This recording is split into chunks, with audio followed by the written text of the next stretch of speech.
Hey, Rockhound here.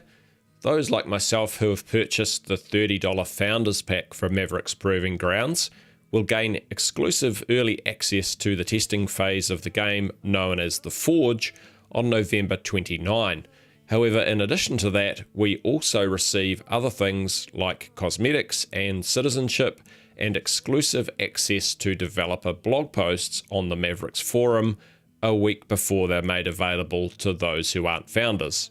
Now, the first of these blog posts was published around a week ago and has just been made public, allowing me to share that info with you. So let's leap in and take a brief look at the details. Firstly, although the Forge will start with just a handful of weapons, others will be added quickly and we'll eventually have 40 firearms to choose from, plus other weapons on top of that, including rocket launchers and other special weapons. Now, these special weapons might include whatever device this is that we saw in a previous Making Mavericks video, which appears to be some sort of explosive mechanism that fits into a door frame. Perhaps it could be used to blow open the door, or possibly left as a booby trap that will kill anyone casually entering through the door. I really like the idea of having special weapons in Mavericks, because firstly it gives us more variety than many other Battle Royale games currently offer. Plus it fits well with the level of destruction that the game will have, which is likely to be on a par with that seen in Battlefield 1. It also gives players the opportunity to make more tactical choices within the game, allowing us to play the way that we like. And that'll mean that we can choose thoughtfully, because the weapons will have pros and cons. In other words, do you go with the AK and sniper rifle, or the AK and a rocket launcher that might only fire a couple of rounds?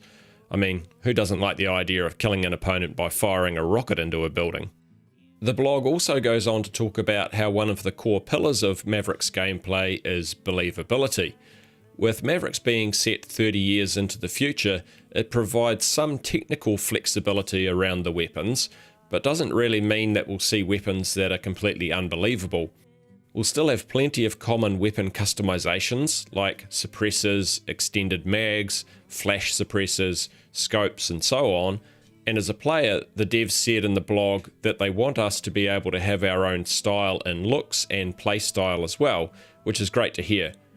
Weapons will still look like they're meant to, and the devs specifically mentioned that they want us to be able to easily recognize what weapon an opponent is carrying, so thankfully weapon skins aren't going to be drastically altering the shape of the base weapon. Within the blog we see quite a lot of potential gun skins for the USP, and some unusual glowing skins for the AK47 as well. Now, a small informal poll was held amongst founders for the USP skins, and the most popular USP skin was this one, followed by these four. My personal favourite is this one here, which has a slight antique feel to it, almost like the gun has some sort of history behind it. The blog post also mentioned that the devs intend to embrace the art team's creativity, as well as taking into account feedback from the community. Having said that, they also noted that all of those choices still need to suit the Mavericks narrative of the island with the controlling capital forces and 4 factions. But as the game progresses, your feedback will definitely shape what comes down the track. And that could mean that the weapons we'll see in the game a year or two after release could be pretty diverse, and maybe even include an idea that you've put forward yourself. This blog really added to the concept that not only can players permanently alter the Mavericks world within the MMO part of the game, but they'll also be able to influence the game itself, and these are both things that I'm really interested to see developing over the next year or so. Okay, that wraps up this little update from the dev blog. I'll be sure to provide you more of these as the dev blogs become available for all to see. Now, if you found this video helpful, please consider leaving a like or a dislike if you didn't, it all helps. And if you'd like to see more from this channel, please consider subscribing and turning on notifications. Thanks for watching and enjoy the rest of your day.